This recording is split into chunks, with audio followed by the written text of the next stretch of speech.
राम राम दोस्तों, मैं आपका रवि सर स्टडी अप जोगी चैनल में स्वागत करता हूं। दोस्तों, आज हम बीए थर्ड ईयर के इम्पोर्टेंट क्वेश्चन के बारे में बात करेंगे जो एग्जाम में आ सकते हैं। रेगुलर और पीसीपी यानी कि जो कोर्सपोंडेंट या ऑनलाइन या फिर ओपन से जो करते हैं उनके लिए भी क्वेश्चन बताएंगे हम। पहले हम बात करते हैं जो रेगुलर स्टूडेंट है उनके लिए 6 सेमेस्टर में इम्पोर्टेंट क्वेश्चन कौन से होंगे। दोस्तों, मैं पहले ही ये बात बता देता हूँ, कोई 100% ये नहीं कहता मैं कि 100% है यही क्वेश्चन आएंगे। हाँ, लेकिन इन क्वेश्चन को करने से आप पास जरूर हो जाओगे, इस बात की गारंटी 100% की है। अगर आपको अच्छे नंबर लेने हैं दोस्तों, तो सारा जो सिलेबस है वो आपको पढ़ना पड़ेगा। हम बात करते हैं क्वेश्चनों की। तो 6 सेमेस्टर के लिए जो रेगुलर स्टूडेंट हैं उनके लिए क्वेश्चन है पहला, फ्रांसीसी क्रांति के कारण व प्रभाव का वर्णन कीजिए। दूसरा क्वेश्चन है, वियना की संधि जो 1815 में हुई की मुख्य शर्तों या फिर निर्णयों की विवेचना कीजिए। शर्तें आए या निर्णय वही लिखना है। बुक में तो निर्णय लिखा होगा लेकिन यही लिखना है। और इस संधि के महत्व का परीक्षण कीजिए, महत्व बताना है इसका। फिर वियना कांग्रेस के उद्देश्य बताने, समस्या, इसके सिद्धांत का आलोचना का वर्णन कीजिए। 3। अगला है, नेक्स्ट है, यूरोपीय संहिता के असफलता के कारणों का वर्णन कीजिए। ये है।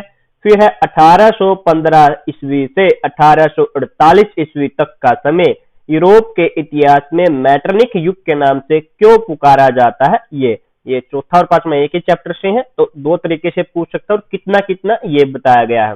फिर है, इंग्लैंड, फ्रांस तथा रूस में त्रिपक्षीय सौहार्द कैसे अस्तित्व में आया, ये पूछ सकता है। आसान ही क्वेश्चन है ये भी। प्रथम विश्व युद्ध के कारण व प्रभाव का वर्णन कीजिए। पहले ही बता दूं, प्रभाव, परिणाम, महत्व अगर ये लिखा है मतलब इनका एक ही होगा। अगर लेसन में महत्व अलग से दिए गए हैं तो लिखना है, वरना अगर प्रभाव है लेकिन फिर भी उसकी जगह महत्व लिखा आता है या परिणाम लिखा आता है तो आपका मतलब है कि आपको प्रभाव ही लिखने हैं। परिणाम और प्रभाव का तो मतलब एक ही होता है, याद रखना। नेक्स्ट है, रूसी क्रांति यानी कि जो बोल्शेविक क्रांति है उसके कारण व प्रभाव का वर्णन कीजिए। फिर है, पेरिस शांति संधियों का आलोचनात्मक विश्लेषण कीजिए या फिर वर्साई की संधि का आलोचनात्मक वर्णन। यानी कि जब पेरिस शांति संधि पूछे, जो 5 संधियां हुई थी ऑस्ट्रिया, बुल्गारिया, जर्मनी, तुर्की, इनके साथ, तो उन सभी का वर्णन करना है। लेकिन जब वर्साई की संधि का पूछे तो वर्साई की संधि का थोड़ा ज्यादा वर्णन करना है, आपको बुक में पता लग जाएगा कैसे। और फिर उसका आलोचनात्मक वर्णन यानी कि उसकी आलोचना करनी है। फिर है, राष्ट्र संघ की सफलता व असफलता का वर्णन कीजिए। और लास्ट है, द्वितीय विश्व युद्ध के कारण व प्रभाव का वर्णन कीजिए। ये सारे क्वेश्चन रेगुलर बच्चों के लिए, रेगुलर जो स्टूडेंट है केयू यूनिवर्सिटी के, उनके लिए है। अब बात करते हैं जो पीसीपी के बच्चे हैं, जो कोर्सपोंडेंट वाले हैं, उनके बारे में। उनके लिए क्वेश्चन है पहला, सामंतवाद के पतन के क्या कारण थे।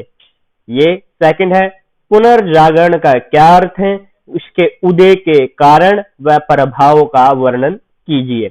फिर है, धर्म सुधार आंदोलन से आप क्या समझते हैं, इसके कारण व परिणाम या महत्व एक ही साथ लिखा हुआ है वहां पर, का वर्णन करें। वाणिज्यिक क्रांति से आप क्या समझते हैं, इसके कारण व प्रभाव का वर्णन कीजिए। फिर है, वाणिज्यवाद, क्रांति और वाणिज्यवाद में अलग अलग है, दोनों ही फर्क है, चैप्टर आप पढ़ोगे पता लग जाएगा।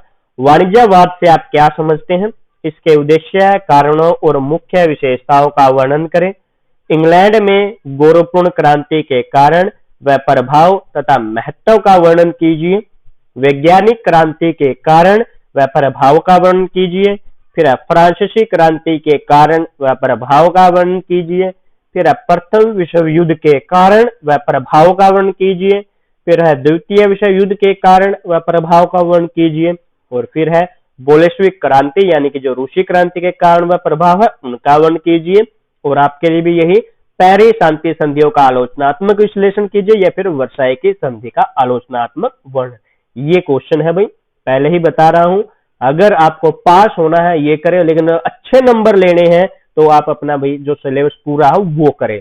मैप की वीडियो मैं बना दूंगा, पहले तो पीसीपी के वालों के लिए बना रखी है, उसमें से 2 मैप जो रेगुलर वालों के लिए बनाए थे उससे देख लेना। नहीं है, लिंक मैं डिस्क्रिप्शन में दे रहा हूं, उस वीडियो को देख लेना, 2 मैप वहां से मिल जाएंगे।